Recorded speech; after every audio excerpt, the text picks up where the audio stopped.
Alors, le titre de cette présentation aurait pu s'appeler SOS Planète en détresse. Mais le titre que j'ai voulu lui donner, c'est Trop tard pour la planète, alors sauvons les hommes.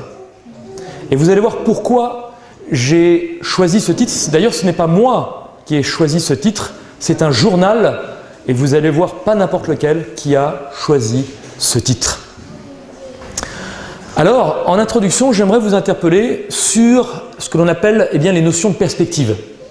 Quand vous voyez ces deux schémas, alors voilà, j'aimerais vous poser la question suivante. Vous avez deux figures, vous avez un rond central, et par rapport à ces deux figures, quel est de ces deux ronds centraux foncés celui qui est le plus grand?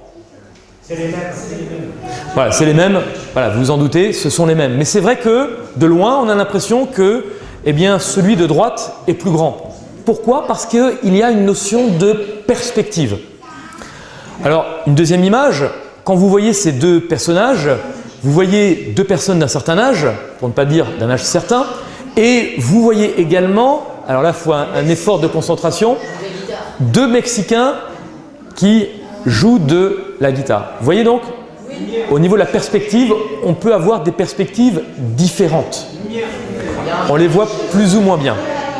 Voilà, alors c'est vrai qu'il faut se concentrer plus ou moins pour bien voir. Là également, c'est une autre notion de perspective. Soit c'est un géant ou voilà, non, c'est pas un géant. Voilà, c'est vrai que dans la perspective, on a l'impression que quelqu'un va écraser Stonehenge et que Stonehenge va être réduit en poussière. Mais j'aimerais maintenant passer à une notion qui est complémentaire de la notion de perspective. Et au travers de cette notion, prendre l'exemple du tsunami. Le monde entier a été ébranlé par ce qui s'est passé avec ce tsunami. Et quand les alertes sont tombées le long des côtes d'Indonésie, du Sri Lanka début avril, tous les cétacés, depuis les dauphins jusqu'aux baleines, ont disparu dans les 5 minutes, affirme le Guardian. Et on voit que les animaux ont ce qu'on appelle un sixième sens ou autre, ont entreaperçu que quelque chose allait se passer. Et j'aimerais utiliser ces deux images, cette image de perspective et cette image du tsunami pour vous interpeller. Alors, pourquoi cette image est intéressante? Il y a une notion de perspective, mais la notion de perspective, on ne la voit pas. Et je vais vous montrer la notion de perspective, c'est celle-ci. C'est une notion de perspective, entre guillemets, mais surtout, le parallèle avec le tsunami est intéressant parce que, voici, si on pourrait utiliser une image, le monde, dans ce petit navire frêle, et une vague terrible, une déferlante, est en train d'arriver derrière. Et nous allons voir pourquoi cette déferlante va arriver sur le monde. J'aime beaucoup cette citation qui est tirée de la Grande Controverse. Notre époque offre un intérêt capital pour nous tous, gouvernements, hommes d'État, tous ceux qui occupent des postes de confiance, tous ceux qui réfléchissent, ont l'attention attirée sur les événements qui se déroulent autour de nous. Ils suivent avec intérêt les rapports qui existent entre les nations. Ils notent la tension qui s'exerce sur les événements terrestres et ils se rendent compte que quelque chose d'important et de décisif va se produire. Le monde est à la veille d'une crise énorme. Et c'est précisément le ressenti de beaucoup, hommes d'État, politiques, économistes et autres. Ils se disent mais quelque chose d'énorme est en train de se produire et la plupart, pour ne pas dire la quasi-totalité, n'ont aucune solution face à ce qui est en train d'arriver. Alors, trop tard pour sauver la planète, sauvons les hommes. J'aimerais aborder rapidement au travers de ces trois exemples, la santé, l'économie et l'écologie. C'est un petit peu le principe de la sirène. Quand vous avez une sirène, et ceux qui ont vécu la Seconde Guerre mondiale savaient que lorsqu'il y avait une sirène, la première chose à faire, c'était d'aller à l'abri. Aujourd'hui, on a des sirènes qui sonnent de partout, et malheureusement, personne ne prend conscience de ce qui se passe. Et malheureusement, c'est la triste réalité. Et cette première sirène de la santé est très intéressante parce qu'aujourd'hui, nous vivons dans un monde, en France, en Occident, où tout semble aller dans le meilleur des mondes. L'espérance de vie, soi-disant, augmente, etc., etc. Mais quand on y regarde de plus près, vous avez ces données de Sciences et Vie qui ne sont pas très vieilles, elles datent de quelques semaines. Et ce qui est très intéressant, c'est de voir que quand on prend les chiffres au niveau mondial, seulement 4,3% de la population mondiale eh bien, n'a aucune maladie ni handicap. Je ne sais pas si vous imaginez, ça veut dire que plus de 95% de la population mondiale a une maladie ou un handicap. Et je pourrais développer encore plus. Cancer, vous voyez une projection, une augmentation de 75% des cancers va se faire d'ici 2030, si ce n'est plus. Donc, on a l'impression que finalement on maîtrise tout, mais quand on y regarde de plus près au niveau des chiffres, on voit qu'il y a un problème de fond terrible. Et quand on regarde les chiffres, donc c'est 20,3 millions de cancéreux en 2030. Sur Alzheimer, on m'a donné un chiffre récemment, c'est 4 millions d'Alzheimer aux États-Unis chaque année. 4 millions. Vous imaginez la projection d'ici en 10 ans, ce que ça donne? Chaque année, 4 millions. Quand les traders, alors là, nous arrivons au domaine économique, je ne vais pas creuser et approfondir chacun des domaines, mais juste vous donner voilà, des petites touches. Suite à la crise économique, eh bien, on voit que les traders en sont arrivés à se dire, mais finalement, notre solution se trouve peut-être vers le ciel et vers Dieu, parce que là, on est complètement démunis et complètement sans ressources face à ce qui se met en place. Ici, vous avez, donc c'est le 22 août, hein, on a connu 2 lundis, mais terribles au niveau économique, comme peut-être la planète, depuis le début, l'émergence de l'économie, n'a peut-être jamais connu. C'était il y a quelques jours. Et vous avez donc les plus grosses fortunes au niveau mondial qui ont perdu en cette journée 182 milliards sur le marché. Alors le premier, c'est Warren Buffett qui a perdu 3,6 milliards en une journée, en quelques heures. Vous imaginez? Le lundi noir à la Bourse de Paris, le CAC 40 a dévissé de 5,35% en une journée. Et les États-Unis, le lundi d'après, ont suivi avec également une chute au niveau des indices Nasdaq et autres indices boursiers. Et pour terminer, vous voyez, voilà, donc la bourse chinoise, le 25 août, a entraîné dans sa chute les bourses nord-américaines. Et on voit que, économiquement parlant, nous sommes au bord de l'implosion. La bulle immobilière en Chine est à 2 doigts d'exploser. Et si elle explose, je peux vous dire que ça va avoir des répercussions, pas seulement en Chine, pas seulement en Asie, mais dans toute l'économie mondiale. Et nous sommes à 2 doigts de cette explosion ou implosion. Autre donnée économique très intéressante, c'est que fin 2013, on oublie, ça s'est revu challenge, en cas de crise, les banques pourront prélever les dépôts des épargnants. Ça a été acté et le démarrage va se faire à partir de janvier 2016. C'est-à-dire que s'il y a un krach économique, la banque pourra prendre sur votre compte bancaire à partir du moment où vous avez plus de 100 000 euros, c'est ce qui s'est passé en Chypre, 30 à 60% du montant prélevé. Donc vous avez 100 000 euros, on peut prendre de 30 à 60 000 euros sans que vous n'ayez rien à dire. Et ça, c'est acté, c'est confirmé au niveau bancaire. Voilà, quand votre compte en faillite viendra se servir, quand votre banque en faillite viendra se servir sur votre compte. Ça, c'est acté, c'est déjà l'histoire ancienne.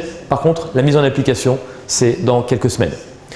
Et ce qui est très intéressant, en parallèle face à cela, eh bien, nous assistons également à la mise en place d'un système, alors je ne dirais pas un système monétaire qui est différent, mais à la suppression définitive du cash, donc des liquidités dans tout ce qui est pièces, monnaie et billets. Donc voilà, les choses qui sont en train de se mettre en place, ça c'est le 2 juin 2015, c'est pas vieux. Le ministre des Finances encourage le paiement par carte bancaire afin de réduire l'utilisation de ces moyens de paiement historiques. Également, donc ça date d'avril 2015, l'économiste en chef de la City eh bien, encourage ou préconise l'abolition du cash.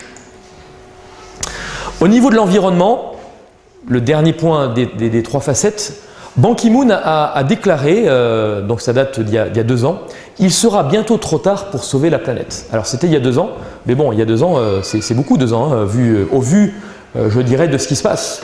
Et ce qui est très intéressant de voir, donc ça c'est donc le monde planète, la Terre a perdu la moitié de ses espèces sauvages, de ses populations donc en 40 ans. C'est-à-dire qu'entre 70 et 2010, la moitié de l'ensemble des espèces animales ont disparu en 40 ans. La moitié. Et c'est en train d'exploser, c'est en train de s'accélérer. Donc ça laisse perplexe. Vous avez quelque chose également de très intéressant, puisque la 6e extinction, bon ça, ils utilisent des données, et c'est là où, en tant que chrétien, on a un regard qui est complètement différent, puisque la fin du monde approche. Après les dinosaures, il y a 66 millions d'années, la Terre est en train de subir sa 6e extinction de masse selon les scientifiques. C'est clair que si on part sur des échelles de temps très très longues, ça veut dire qu'on a encore beaucoup de temps. Mais imaginez, vous compactez l'échelle de temps sur quelques milliers d'années, eh bien vous vous rendez compte que la projection des scientifiques d'ici 2100 et autres se réduit à quelques dizaines d'années, voire quelques années. Et c'est là où on voit cette accélération qui est en train de se mettre en place. Les espèces disparaissent 1000 fois plus vite depuis que l'homme existe. Bon, ça, on utilise des données de temps très longues, mais on voit qu'il y a cette accélération et on est en train, peu à peu, de tuer la planète à petit feu. Et voici d'où j'ai tiré le titre de cette intervention, Courrier international. C'est un article traduit du journal Die Zeit, qui est un journal allemand, et l'intervenant, dont l'article a été traduit en partie dans le Courrier international, déclarait « Il est trop tard pour la planète, alors sauvons les hommes ». Et quand j'ai lu cet article pour la première fois, je me suis dit « Mais cet analyste a tout compris ». On est en train de déployer des efforts surhumains pour essayer d'enrayer les choses. Alors notre but n'est pas d'être laxiste ou de ne rien faire. Tout ce qui peut être enrayé, enrayons. Mais est-ce qu'on ne met pas le curseur, je dirais, pour trouver des solutions au mauvais endroit? Et il déclarait « Inutile de chercher à rétablir les équilibres naturels, ils ont été irrémédiablement modifiés par l'humanité. À partir de ce constat d'échec, quelles sont les perspectives pour les générations futures ?» L'équilibre planétaire est définitivement et irrémédiablement brisé. Alors le constat, les calamités qui surviennent sur Terre comme en mer, l'instabilité sociale elle est en train de grandir, y compris chez nous.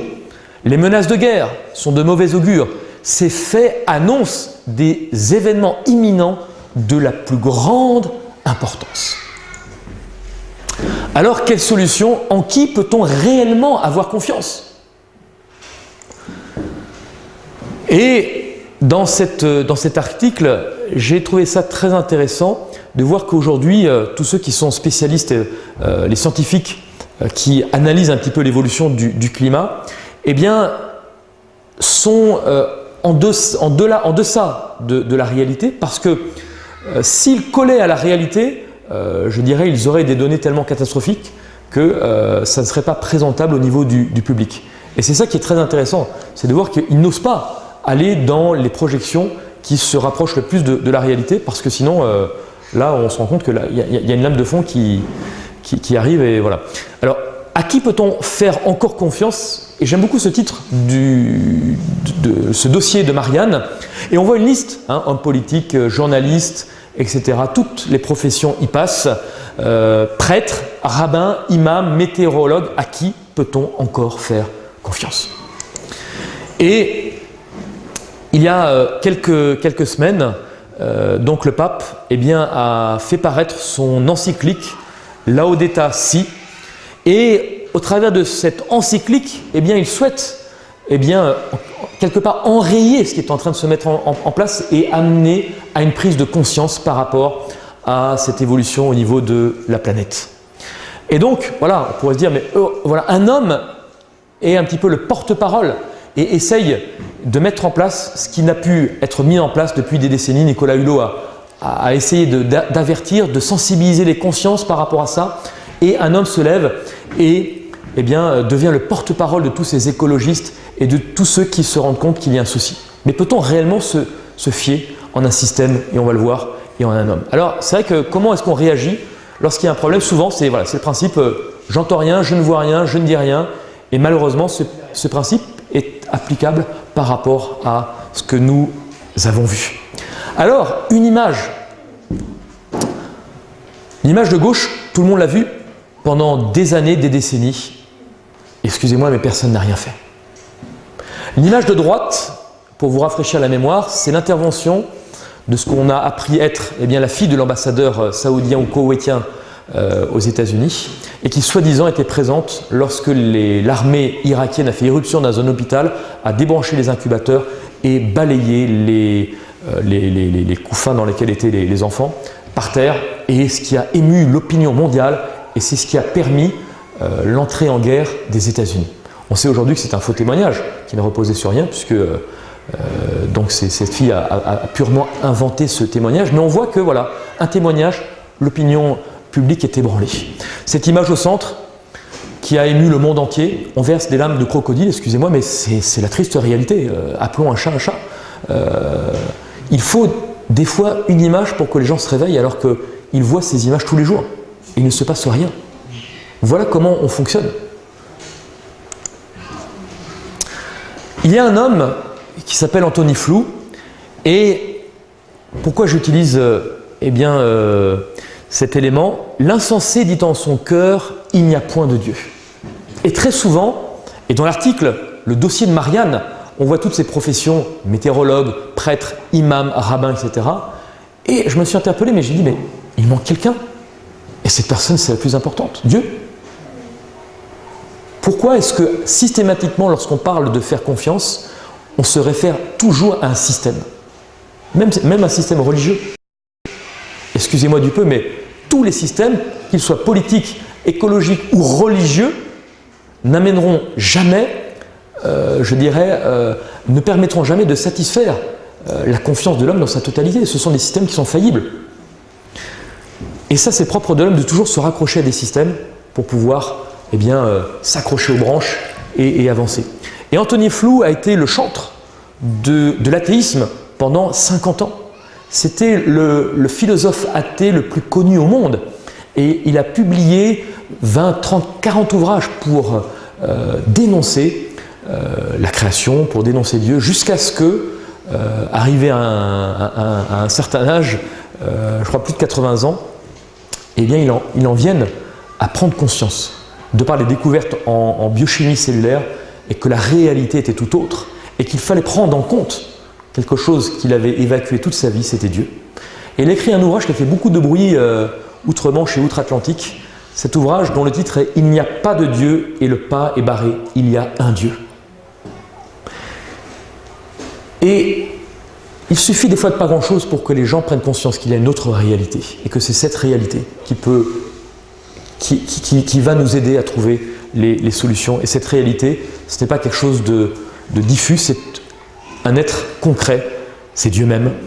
Et lorsque Jésus, dans Matthieu 24, nous parle de ce qui va arriver quelques années après avec la prise de Jérusalem, Jésus déclare « C'est pourquoi lorsque vous verrez l'abomination de la désolation dont a parlé le prophète Daniel, établie en lieu saint, que celui qui lit fasse attention, alors que ceux qui seront en Judée fuient dans les montagnes. » Et donc, Jésus fait référence à Daniel, et en 66 et demi, lorsque les armées de l'Empire romain encerclent Jérusalem, sans que personne ne sache pourquoi, ces armées s'enfuient et reviennent 3 ans et demi après pour amener un chaos total, 1 million de morts, les sabots des chevaux qui marchent dans des rivières de sang dans cette ville de Jérusalem. Mais tous ceux qui ont pris en compte ce message de Jésus ont pu être sauvés et se sont réfugiés dans le nord de la Judée, dans une ville notamment appelée Pella, et dans les montagnes.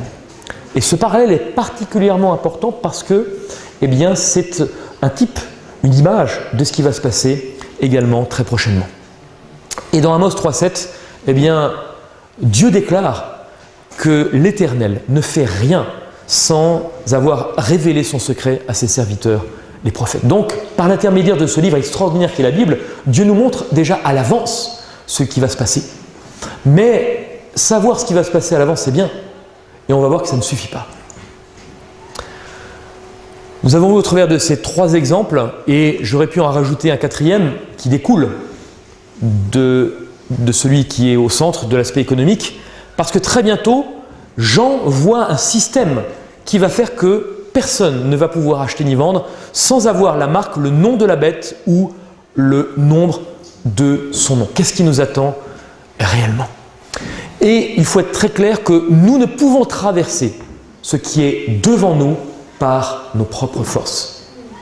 Si quelqu'un aujourd'hui, qu'il soit athée, croyant ou bouddhiste ou hindouiste, pense que ce qui va nous arriver, ce qui est en train de se mettre en place, il va pouvoir le traverser par ses propres forces, il se trompe malheureusement et il va devant de graves difficultés. Malheur à l'homme qui se confie en l'homme. Et ce texte de Jérémie nous déclare « Maudit soit l'homme qui se confie dans l'homme, qui prend la chair pour son appui et qui détourne son cœur de l'Éternel. Béni soit l'homme qui se confie dans l'Éternel et dont l'Éternel est l'espérance. » Et dans Psaume 8 et 9, nous pouvons lire « Mieux vaut chercher un refuge en l'Éternel que de se confier dans l'homme. Mieux vaut chercher un refuge en l'Éternel que de se confier dans les grands. » Et ces deux versets doivent être gravés dans notre chair pour que lorsque les difficultés vont s'accroître, nous ne puissions pas avoir le réflexe naturel, très humain, eh bien de trouver des solutions auprès de ceux qui nous entourent. Si eh bien nous avons la chance, je dirais, de pouvoir nous encourager les uns les autres, gloire à Dieu. Mais le salut n'est pas collectif, le salut est individuel. Et ce qui est important, c'est de prendre en compte que la base même, c'est que l'état de l'homme, eh bien, l'état naturel, c'est l'égoïsme. Cherchez pas. L'état naturel de tout homme, c'est l'égoïsme.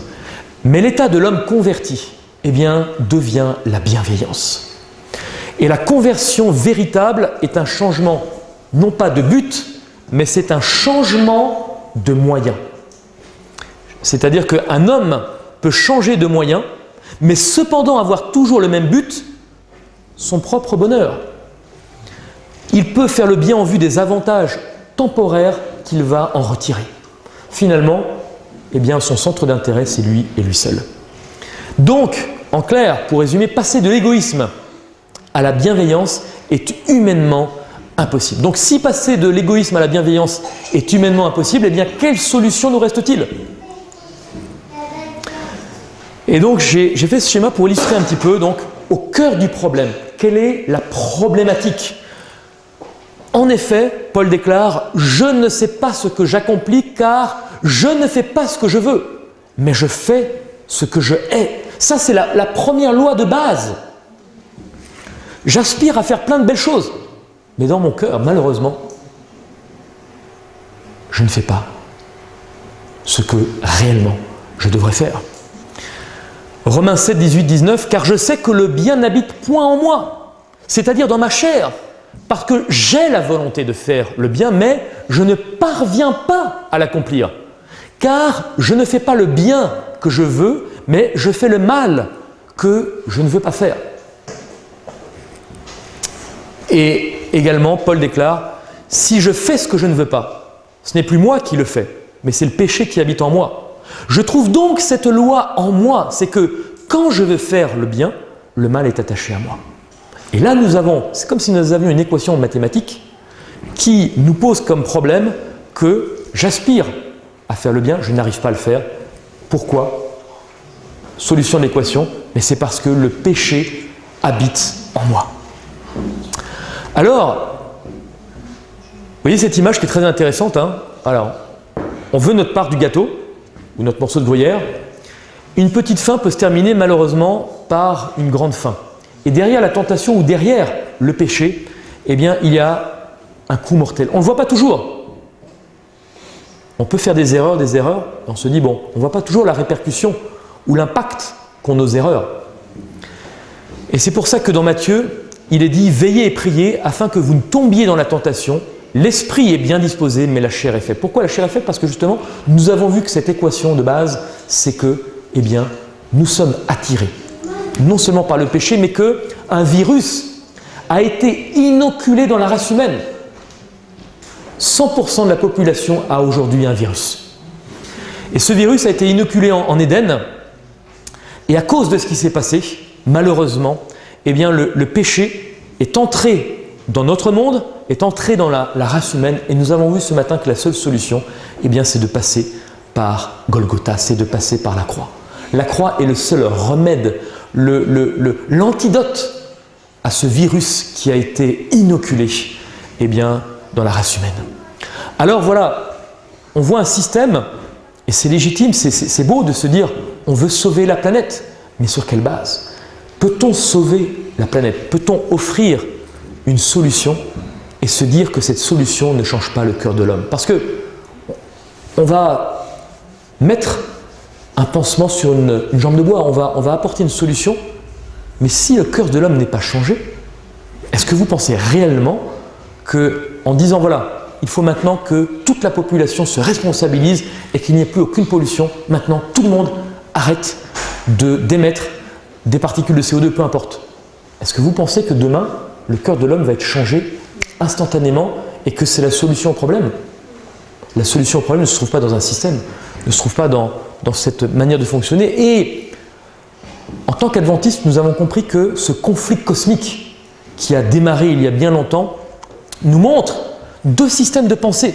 Dieu qui veut contrôler notre cerveau, notre lobe frontal notamment, pour contrôler nos émotions, et Satan qui veut contrôler nos émotions pour contrôler notre lobe frontal. Et ceci en passant, pour les gens qui boivent du café, vous prenez du café, vous avez une diminution de 25% de votre capacité du lobe frontal, c'est-à-dire de votre capacité à exercer un jugement, de votre capacité à prendre une décision. Donc quand on dit « Ah oui, mais j'ai pas de volonté, etc. » et qu'on se shoot au café, oui, c'est normal.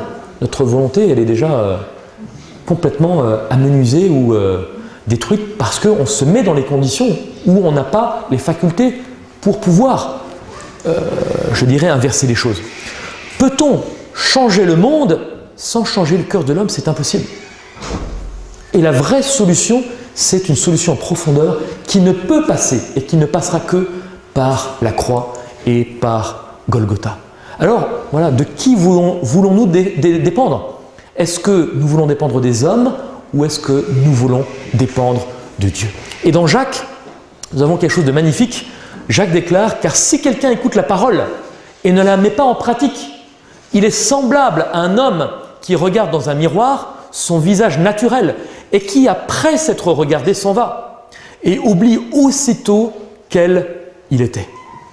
Mais celui qui aura plongé les regards dans la loi parfaite, la loi de liberté, et qui aura persévéré, n'étant pas un auditeur oublieux, mais se mettant à l'œuvre, celui-là sera heureux dans son activité. » Et c'est vrai que pour nous voir tels que nous sommes, Dieu a donné une loi, non pas pour nous condamner, mais pour nous montrer. Voilà comment nous sommes, voilà quel est le cœur de l'homme. Alors on pourrait parler pendant des heures des signes des temps, tous les curseurs sont au rouge de partout. Ok. Mais le besoin d'un sauveur, chaque jour, à chaque heure, à chaque instant, eh bien, se fait ressentir de plus en plus lourdement, de manière de plus en plus pressante, parce que les temps sont mauvais. Et on nous parle dans la Bible de racheter les temps. Pourquoi? Parce que les temps sont mauvais. Et la Bible, eh bien, est le seul livre qui nous montre qui nous sommes. Et malheureusement, des fois, ça prend la poussière et ça reste sur une étagère. Dieu, et on pense souvent à la croix. Voilà, la croix, c'est extraordinaire. Mais Dieu ne s'est pas humilié à la croix. Dieu s'est humilié à la croix, mais Dieu s'est humilié déjà en s'incarnant. Le fait de s'incarner est une humiliation terrible. Vous imaginez un Dieu parfait, ce Dieu sans péché, et qui vient prendre votre chair, la vôtre et la mienne. Mais c'est une humiliation, mais terrible, impensable. Et rien que dans cette incarnation, la croix et l'incarnation sont les deux phases qui nous montrent la puissance de l'amour de Dieu pour la race humaine. Et j'aime beaucoup cette expérience qui nous est relatée dans plusieurs des évangiles, où Jésus demande à ses disciples de monter sur une barque et de traverser le lac. Et voici ce récit qui nous est relaté. Le soleil s'était couché et l'obscurité de la nuit descendait sur les eaux. Les ondes furieuses poussaient la barque çà et là sur les flots, menaçant de l'engloutir. Les vagues la balayaient et déjà elle se remplissait d'eau. À l'intérieur, tout était précipitation et confusion, et le bruit des voix se mêlait avec celui de la tempête. Les pêcheurs, forts et courageux, étaient habiles à manier leur barque et connaissaient par expérience les brusques changements du lac. Mais ils se sentaient impuissants en face de cette terrible bourrasque, et voyant que le bateau s'enfonçait, ils commencèrent à désespérer. Ils ont essayé de tout faire par eux-mêmes. À un moment donné, ils se rendent compte qu'il n'y a plus rien à faire. Ils avaient fait de si grands efforts pour se sauver et pour tenir le bateau à flot qu'ils avaient oublié que Jésus était dans la barque. Mais alors, comme leur courage défaillait et qu'ils se croyaient perdus, ils se souvinrent que c'était Jésus qui leur avait commandé de traverser le lac. Dans leur grande détresse, ils s'adressent à lui et s'écrient « Maître, Maître !» Mais le mugissement de la tempête couvre leur voix et ils n'obtiennent point de réponse. Le désespoir les saisit, ils appellent de nouveau, mais ils ne reçoivent d'autre réponse que le bruit du vent et des eaux. Le Maître les a-t-il délaissés? S'en est-il allé sur les vagues écumantes, les abandonnant à leur sort? Et ils continuent, ils appellent, se penchant sur le corps de Jésus, donc ils s'écrient avec amertume, « Maître, ne te soucies-tu point que nous périssions ?» Ils sont choqués de le voir dormir si paisiblement, pendant que le danger et la mort les menacent, et qu'il lutte si fort contre la fureur de la tempête. Ce cri de désespoir réveille Jésus, pendant que les disciples saisissent de nouveau leur rame pour faire un dernier effort. Jésus se lève lentement. Il est là, debout dans sa divine majesté, dans l'humble barque des pêcheurs, calme et sans crainte, au milieu de la fureur de la tempête. Les vagues se brisent contre l'avant du bateau et les éclairs illuminent son visage. Sa main si souvent employée pour accomplir des miracles de grâce se lève et il dit à la mer en courroux, « Tais-toi, sois tranquille. » L'orage cesse, les vagues irritées s'apaisent, les nuages se dissipent et les étoiles apparaissent. La barque repose maintenant sur un lac tranquille. Combien de fois dans notre vie avons-nous pu passer par ce type d'expérience? Non pas sur une mer déchaînée, mais sur la mer déchaînée de nos vies, où tout semblait s'écrouler. Et Dieu est le seul qui a pu calmer ces flots déchaînés qui, des fois, ont pu être à deux doigts de nous engloutir. Et c'est pour ça que c'est important que nous soyons chrétiens non-croyants, de prendre conscience que Jésus est le seul qui va être capable de calmer la fureur des événements qui sont devant nous. Et quand vous voyez au niveau mondial, je regarde tous les mois ce qui se passe au niveau des, de l'évolution du climat, et on est chanceux, entre guillemets, en France, de voir que nous sommes pour l'instant relativement protégés. Vous avez maintenant en Allemagne et en Italie des tornades, chose qui ne s'était jamais passée il n'y a que quelques années. Au cœur de la solution, et ce texte pour moi, le texte clé, c'est Philippiens 4,13, « Je puis tout par Christ qui me fortifie ». Et j'ai à l'image un témoignage d'un frère que j'aime énormément qui s'appelle Luis Torres, qui a un parcours fabuleux et qui a été amené à faire une présentation en plusieurs jours pour arrêter de fumer auprès de gens de l'armée russe. Donc ce sont des gens qui par définition sont athées, et il a demandé au colonel qui supervisait donc les militaires, de dire voilà, demandez-leur de répéter, de suivre scrupuleusement ce que je vais leur demander. Et à un moment, il leur dit, vous allez répéter après moi, je puis tout par Christ qui me fortifie. Alors, je peux vous dire qu'aucun des militaires n'avait envie de répéter. Et le colonel a dit, non, désolé, vous allez répéter ce qu'il a dit, et tout le monde a répété. Et les 5 jours se passent, et un militaire vient en disant, mais merci parce que grâce à cela, Dieu a pu vaincre dans ma vie et j'ai pu avoir la victoire sur la cigarette. Et on croit des fois que on n'ose pas forcément présenter les choses de manière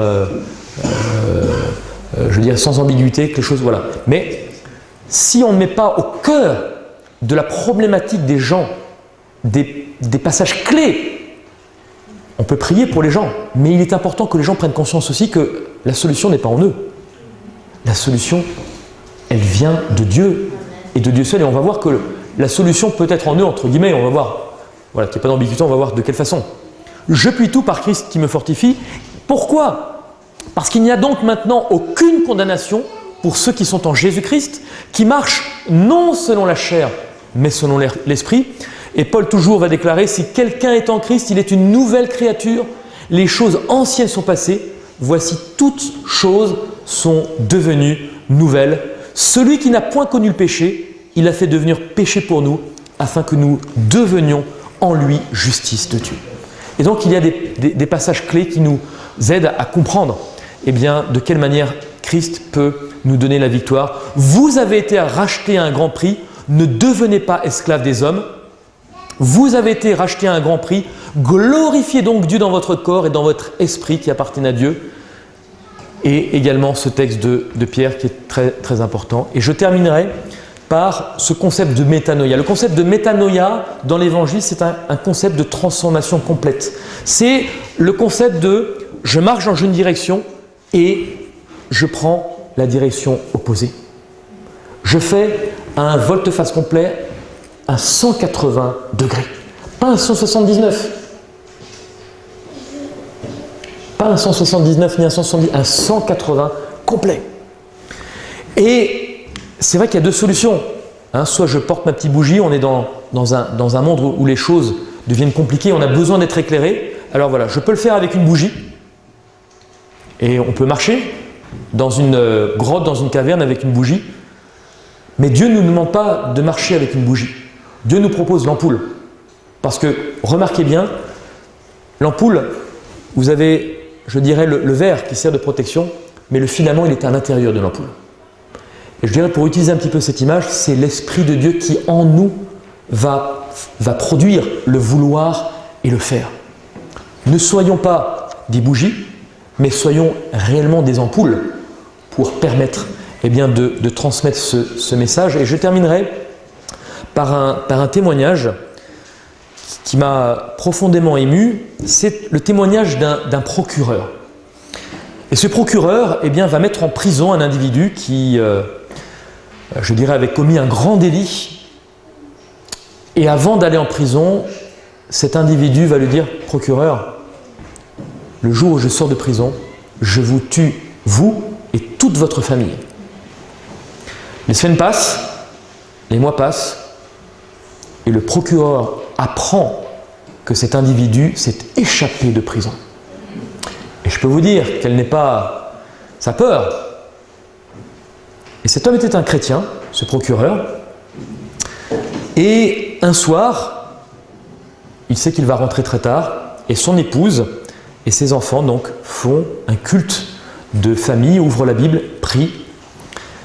Il prie pour protéger le mari, le procureur, et il prie également pour cet homme, cet individu qui s'est échappé. Seigneur, permets de toucher son cœur. Et donc le procureur rentre le soir, fait attention que tout est bien barricadé, bien fermé, bien sécurisé, et il laisse la Bible sur la table de la cuisine. La nuit passe, le lendemain, la femme descend, cherche sa Bible. La Bible n'est plus sur la table de la cuisine et à la place, il y a un couteau. Et les mois vont passer, 2 ans vont passer, la guerre arrive, le procureur va être appelé sur le front, il est capitaine, et c'est un massacre complet. La famille n'a plus de nouvelles, il a disparu, plus de signes de vie. Et alors qu'un marin parcourt ce champ de bataille, il entend une voix, une toute petite voix de quelqu'un qui est blessé. Et il va le porter sur ses épaules, il va le prendre chez lui et il va le soigner pendant plusieurs jours, pendant plusieurs semaines. Et cet homme, blessé, c'est ce procureur. Et une fois rétabli, ce marin appelle la famille en disant « Voilà, votre mari est sain et sauf, et vous pouvez venir pour le récupérer. » Et l'épouse et les enfants viennent pour retrouver ce mari et ce père qui pensaient mort. Et la mère dit « Mais vous ne pouvez pas savoir combien je suis reconnaissante de ce que vous avez fait. » Et cet homme dit « Non, c'est moi qui vous remercie. » Et la femme dit « Mais comment ça? Je n'ai rien fait. Qu'ai-je fait? Ah, vous ne pouvez pas savoir. Vous ne me reconnaissez pas? J'ai une barbe, mais je suis cet individu qui s'est échappé de prison et qui avait juré de vous tuer, votre mari et toute votre famille.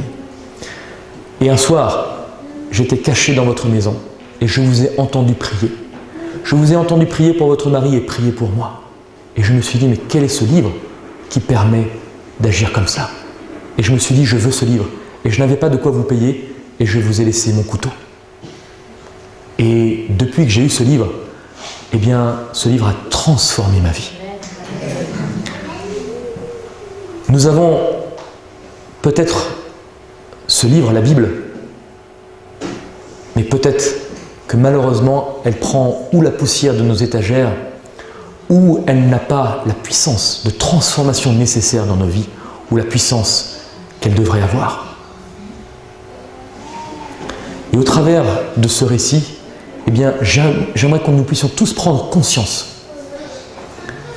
que nous pouvons savoir ce qui se passe dans les moindres détails. Mais ce livre-là nous a été donné pour transformer le cœur le plus endurci en un agneau, comme nous l'avons vu ce matin. Ce chacal qui est appelé à se transformer en agneau. C'est le but et du pourquoi, par rapport au fait que justement ce livre a été transmis de siècle en siècle pour permettre d'aller droit dans les cœurs et de changer les cœurs. Parce que vous pouvez changer les choses en surface. Et je peux vous dire qu'on va être là encore très très longtemps. Mais ce livre, et Dieu nous appelle à être brisés. Et c'est vrai que les épreuves sont là pour nous briser. Pour nous faire prendre conscience que notre lien de dépendance doit être total vis-à-vis de Dieu. Parce que, vu ce qui est en train de se mettre en place, et cette lame de fond terrible qui est en train d'arriver sur notre monde, nous ne pourrons passer à travers ces épreuves que si nous avons fait l'expérience, comme ce marin, comme cet homme, et si nous avons, je dirais, reçu ces promesses dans notre vie, et que si ces versets, je puis tout par Christ qui me fortifie, si ça devient une réalité dans notre vie, eh bien je peux vous dire que peu importe les tsunamis qui vont être devant nous, nous allons les traverser non par nos propres forces, mais parce que Christ est avec nous et qu'il nous devance dans les épreuves. C'est ma prière pour chacun d'entre nous.